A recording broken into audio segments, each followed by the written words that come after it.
میرے باپ نے میری شادی 12 سال کے بچے سے کروا دی۔ میں شوہر کو بچہ سمجھ کر سو جاتی اور اپنے باپ کو برا بھلا کہتی، لیکن میری جان تو تب نکلی جب پتہ چلا میں تو حاملہ ہو گئی، وہ بھی میں دلہن بنی بیٹھی تھی اور نہ چاہتے ہوئے بھی اپنے 12 سالہ شوہر کا انتظار کر رہی تھی۔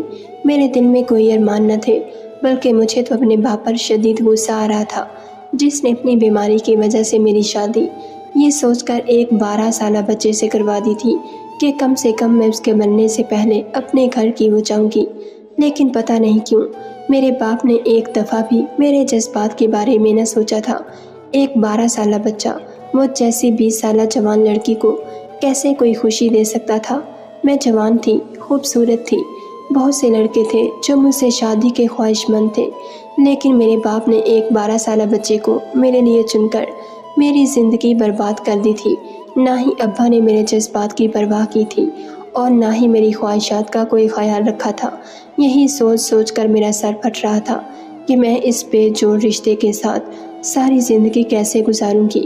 میرے پاس تو واپسی کا بھی کوئی راستہ نہیں تھا۔ ابا مجھے رخصت کر کے خود تو مطمئن ہو گیا تھا، لیکن مجھے ایک ایسی جلتی ہوئی آگ میں جھونک دیا تھا جس میں شاید میں ساری زندگی ہی جلسنے والی تھی۔ امنگوں بھری یہ رات آنسوؤں کی نظر ہو رہی تھی اور میں بے بس و لاچار اجلا عروسی میں بیٹھی ہوئی تھی۔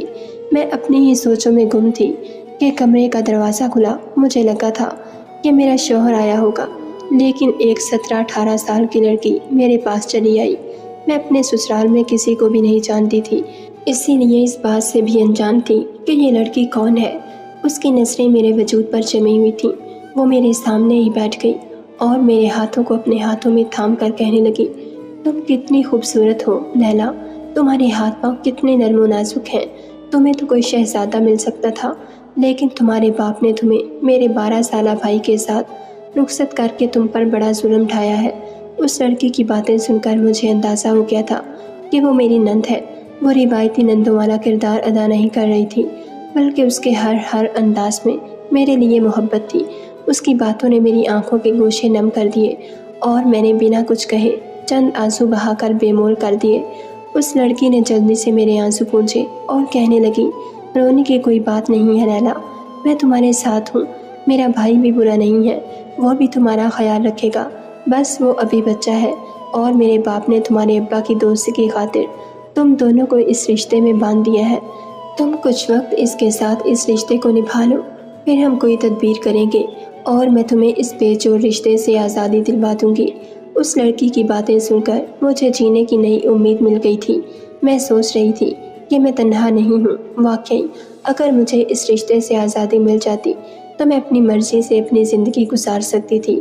مجھے اپنے ابا سے کوئی امید نہ تھی۔ میں نے سوچ لیا تھا کہ میں پلٹ کر ان کی طرف نہیں دیکھوں گی۔ وہ مجھے تسلی دے کر کمرے سے نکلی تو ایک 12 سالہ بچہ کمرے میں چلا آیا اور پہلی نظر میں ہی میں جان گئی کہ یہی میرا شوہر ہے۔ میں اسے دیکھ کر ہکا بکا رہ گئی تھی۔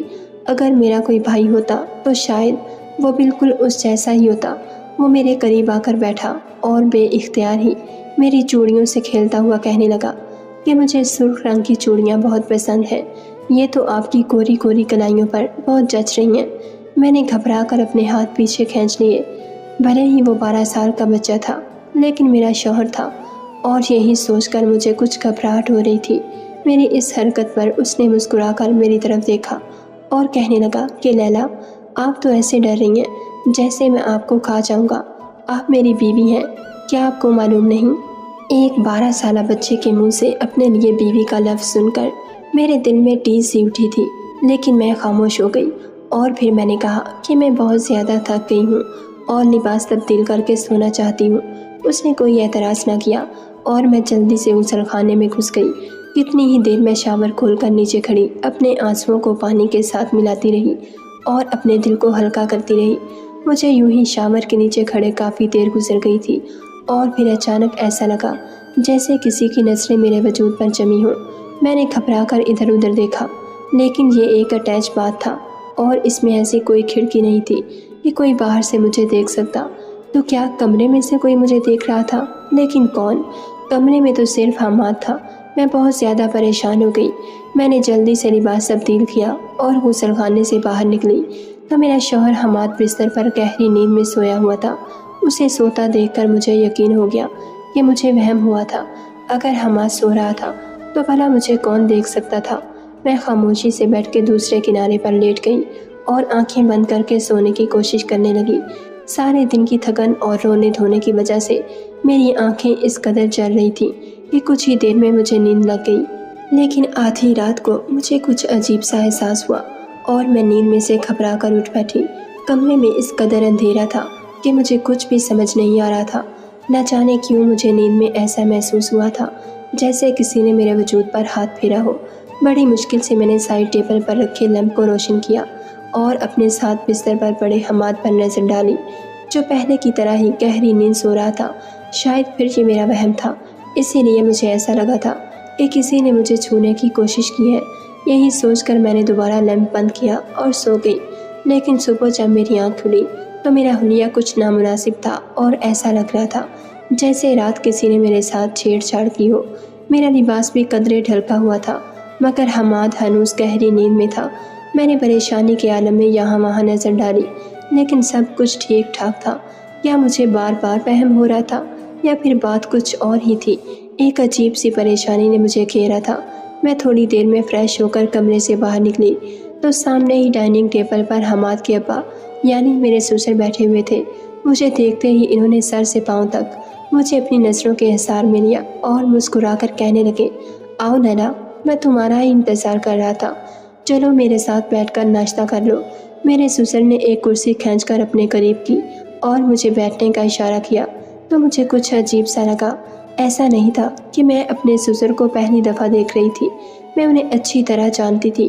وہ میرے ابا کے دوست تھے اور ان کا ہمارے گھر کافی زیادہ آنا جانا تھا، لیکن شروع سے ہی مجھے وہ کچھ خاص پسند نہ تھے۔ ان کی نظریں ہمیشہ ہی مجھے اپنے وجود کے آر پار ہوتی محسوس ہوتی تھیں، اور اب جس طرح وہ مجھے اپنے قریب بیٹھنے کا کہہ رہے تھے مجھے بالکل بھی اچھا نہیں لگا تھا۔ میں جان بوجھ کر ان سے دور رکھی کرسی پر بیٹھ گئی اور سر جھکائے ناشتہ کرنے لگی، لیکن سارا وقت مجھے ایسا ہی لگا جیسے ان کی نظریں مجھ پر گڑی ہوئی ہوں۔ کچھ ہی دیر میں میری نند بھی آ گئی اور میرے برابر ہی بیٹھ کر میری خوبصورتی کی تعریف کرنے لگی، اور پھر اپنے ابا کے سامنے ہی اس نے بڑے شرارتی سے انداز میں مجھ سے پوچھا کہ کل رات حماد نے تمہیں تنگ تو نہیں کیا؟ مجھے اس سے اس سوال کی امید ہرگز بھی نہ تھی۔ میں ایک دم ہی شرمندہ ہو گئی اور میری نظر جیسے ہی میرے سسر پر پڑی تو ان کے چہرے پر بھی زمینی مسکراہٹ تھی، اور مجھے لگا کہ میں دوبارہ سر نہیں اٹھا سکوں گی۔ میری نند نے فوراً ہی پینترا بدلا اور کہنے لگی، میرے کہنے کا مقصد یہ تھا کہ حماد بہت زیادہ ہی شرارتی ہے اور وہ رات کو اتنی آسانی سے سوتا بھی نہیں۔ میں اسے بہت زیادہ کہانیاں سناتی ہوں، تبھی جا کر اسے نیند آتی ہے، اسی لیے پوچھ رہی تھی کہ کہیں کل اس نے تمہیں بھی تو تنگ نہیں کیا؟ میں نے بڑی مشکل سے نفی میں سر ہلایا اور خاموشی سے اپنے ناشتے پر توجہ دینے لگی۔ میرا بس چلتا تو میں اس منظر سے کہیں غائب ہو جاتی۔ حماد کے ابا ناشتہ کر کے وہاں سے چلے گئے تو میری جان میں جان آئی، لیکن اچانک ہی میری نند کہنے لگی کہ ابا نے صرف تمہاری ہمدردی میں حماد کا رشتہ تم سے کروایا ہے، ورنہ کوئی باپ اپنے بچے کی زندگی خراب نہیں کرنا چاہتا، اس لیے تم ابا کا خیال رکھا کرو۔ اماں کے انتقال کے بعد سے وہ بالکل تنہا رہ گئے ہیں۔ میری نند نے چائے کا ایک کپ نکال کر میرے سامنے رکھا اور کہنے لگی، ابا اپنے کمرے میں چائے پیتے ہیں، جاؤ جا کر ابا کے کمرے میں چائے دے آؤ، وہ خوش ہو جائیں گے۔ میں اس کی بات پر ایک دم ہی گڑبڑا گئی تھی، لیکن میں اپنی نند کو انکار نہیں کرنا چاہتی تھی، اسی لیے مجبوراً میں نے چائے کا کپ اٹھایا اور اپنے سسر کے کمرے میں پہنچ گئی۔ میرے سسر بستر پر بیٹھے ہوئے تھے، مجھے بھی اپنے قریب بیٹھنے کا اشارہ کیا۔ نہ چاہتے ہوئے بھی مجھے ان کے ساتھ بیٹھنا پڑا۔ وہ دھیرے دھیرے سے میرے قریب ہوئے اور آہستہ سے کہنے لگے، میں جانتا ہوں حماد تمہیں کوئی خوشی نہیں دے سکتا، وہ ابھی بہت چھوٹا ہے، لیکن بس کچھ دنوں کی بات ہے، پھر سب ٹھیک ہو جائے گا۔ ان کے منہ سے ایسی بات سن کر میں گھبرا کر کھڑی ہو گئی اور تیز تیز قدم اٹھاتی کمرے سے ہی باہر نکل آئی۔ یہ سسرال تو میرے لیے گلے کا پھندا بن گیا تھا۔ صرف 12 سالہ شوہر ہی میری پریشانی نہیں تھا، بلکہ میرے سسر بھی مجھے ایک آنکھ نہیں بھائے تھے۔ میں سیدھا اپنے کمرے میں چلی آئی۔ حماد جاگ چکا تھا، مجھے دیکھتے ہی بھاگ کر آیا اور میرے گلے سے لگ گیا۔ لیلا، آپ کہاں چلی گئی تھی؟ میں نے آپ کو کمرے میں نہیں پایا تو بہت زیادہ پریشان ہو گیا تھا۔ حماد کی یہ قربت مجھے پگھلا رہی تھی۔ اس کی عمر بھلے ہی کم تھی، لیکن وہ میرا مجازی خدا تھا۔ فطری طور پر اس کی قربت پاتے ہی میرا دل اس کی جانب ہمکنے لگا تھا اور میں نے بڑی مشکل سے اپنے جذبات پر قابو پایا تھا۔ وہ مجھے چھوڑ کر پیچھے ہٹا تو میں نے غصے سے اسے دیکھا اور کہا کہ آئندہ میرے قریب نہ آنا، مجھے اچھا نہیں لگتا۔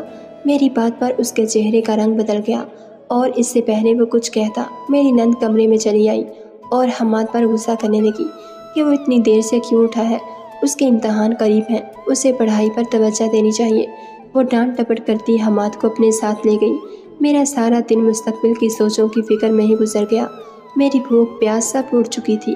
رات کے وقت میری نند دودھ کا گلاس اٹھائے میرے کمرے میں چلی آئی اور کہنے لگی کہ بھابھی آپ نے سارا دن کچھ نہیں کھایا، اب کم سے کم دودھ پی کر سوئیے گا۔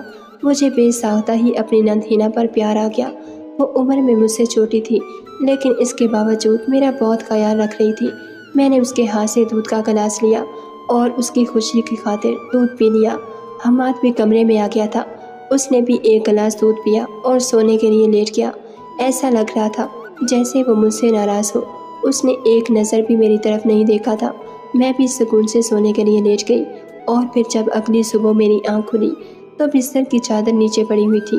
حماد بستر پر کہیں نہیں تھا اور میری حالت کافی غیر ہو رہی تھی۔ میں رات کو صحیح لباس پہن کر سوئی تھی لیکن اس وقت میرا لباس کاندھے پر سے پھٹا ہوا تھا جیسے کسی نے زور آزمائی کی ہو۔ میں نے پریشانی کے عالم میں حماد کو دیکھا تو وہ بیڈ سے نیچے پڑا ہوا تھا، شاید نیند کے عالم میں نیچے گر گیا تھا۔ لیکن پھر بستر کی ایسی حالت کس نے کی تھی اور میرا لباس کیسے چاک ہوا تھا، مجھے کچھ بھی سمجھ نہیں آ رہا تھا۔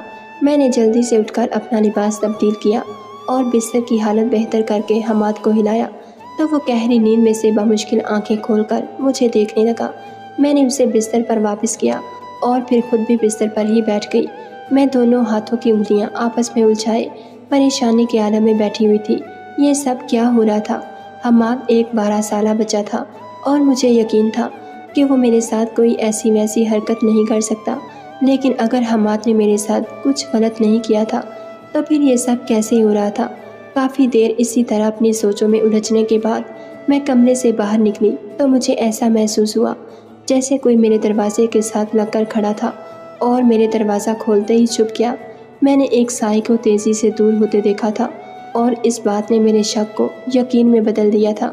یہ سوچ کر میرے قدموں تلے زمین نکل گئی تھی کہ اس گھر میں حماد کے علاوہ اگر کوئی مرد تھا تو وہ میرا سسر تھا، اور میں سوچ بھی نہیں سکتی تھی کہ کوئی باپ اپنے بیٹے کی بیوی کے ساتھ کوئی غلط حرکت کر سکتا ہے۔ میں اپنے ہی شوہر کے گھر میں خود کو غیر محفوظ تصور کر رہی تھی۔ باورچی خانے سے نکل کر میری نند میرے پاس آئی اور میرے چہرے کے اڑے ہوئے رنگ دیکھ کر کہنے لگی، بھابھی سب خیریت تو ہے نا؟ کیا ہوا؟ آپ کیوں پریشان کھڑی ہیں؟ میں نے ڈرتے ڈرتے ہینا کو بتایا کہ مجھے ایسا لگ رہا تھا جیسے کوئی میرے دروازے کے ساتھ کھڑا ہو یا پھر اندر جھانکنے کی کوشش کر رہا ہو۔ میری بات سن کر ہینا حیران ہوئی اور کہنے لگی کہ ابا تو صبح سے ڈاکٹر کی طرف گئے ہوئے ہیں اور حماد آپ کے کمرے میں ہے، میں کھانا تیار کر رہی ہوں، آپ کو یقیناً کوئی وہم ہوا ہوگا۔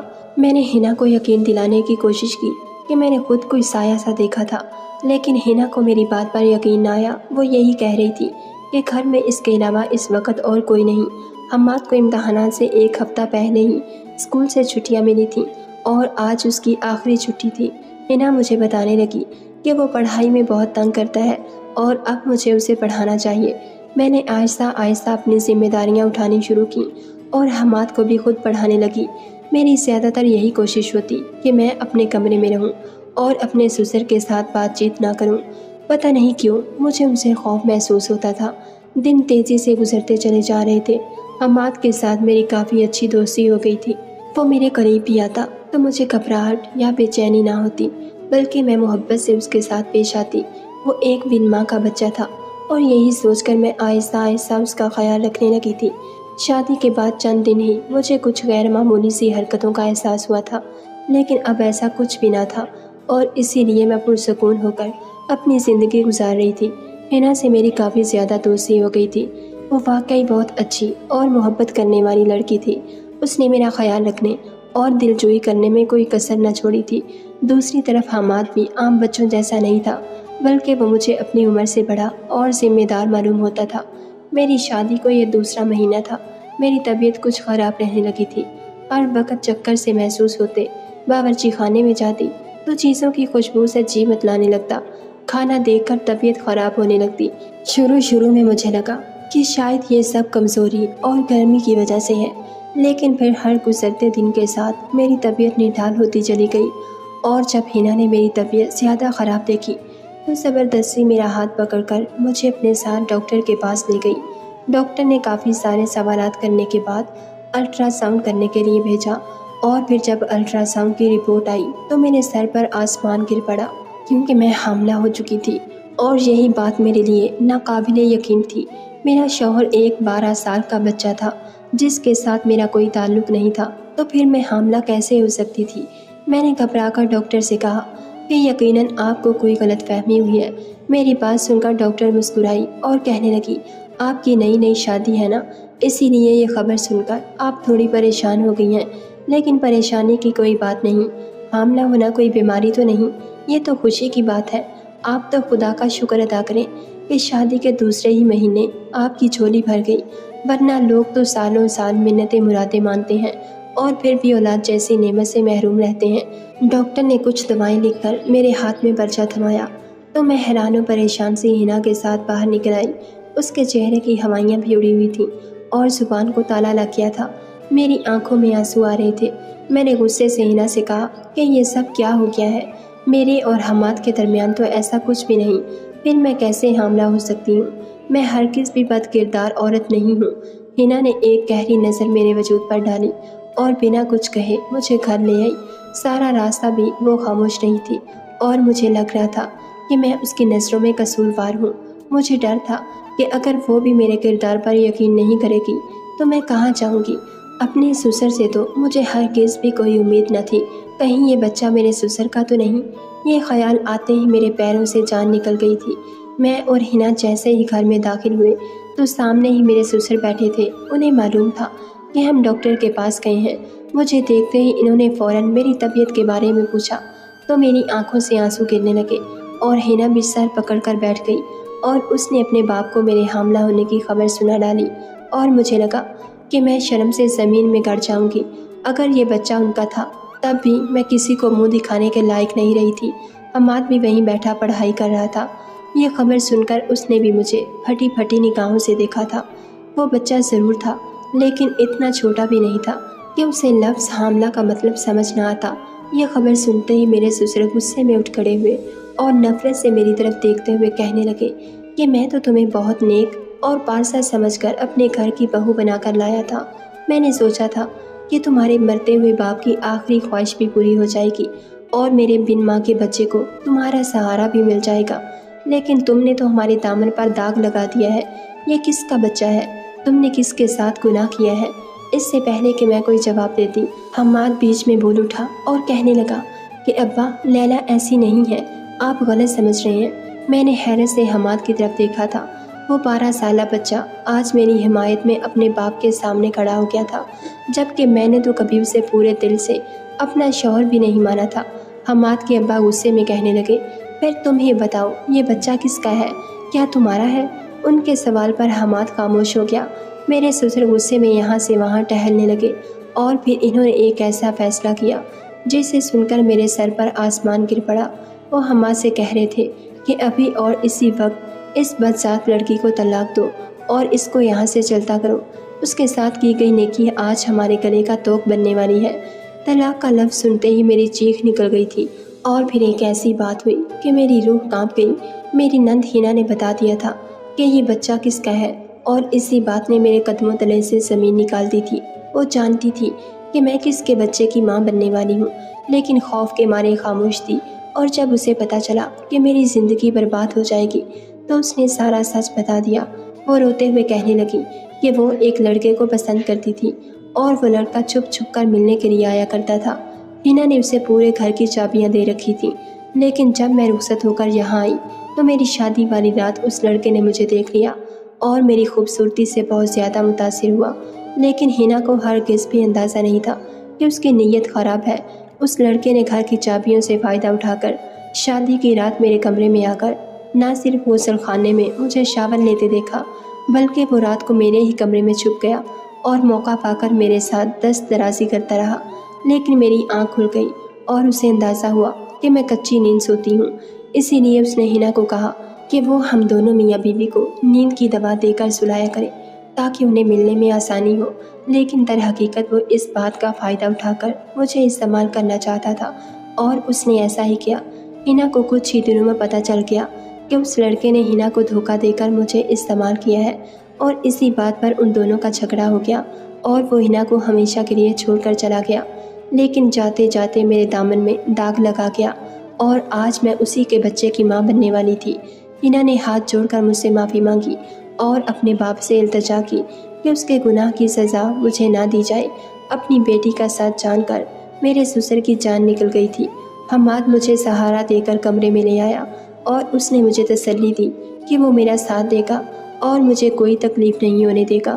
میرے سسر نے ہنا کو غصے میں کمرے میں بند کر دیا تھا، لیکن وہ بیچاری تو خود دھوکے کا شکار ہوئی تھی، اسی لیے میں نے نہ صرف اسے معاف کر دیا بلکہ کچھ ہی عرصے میں اپنے سسر کو بھی اس بات کے لیے مجبور کیا کہ وہ بھی ہنا کو معاف کر دے۔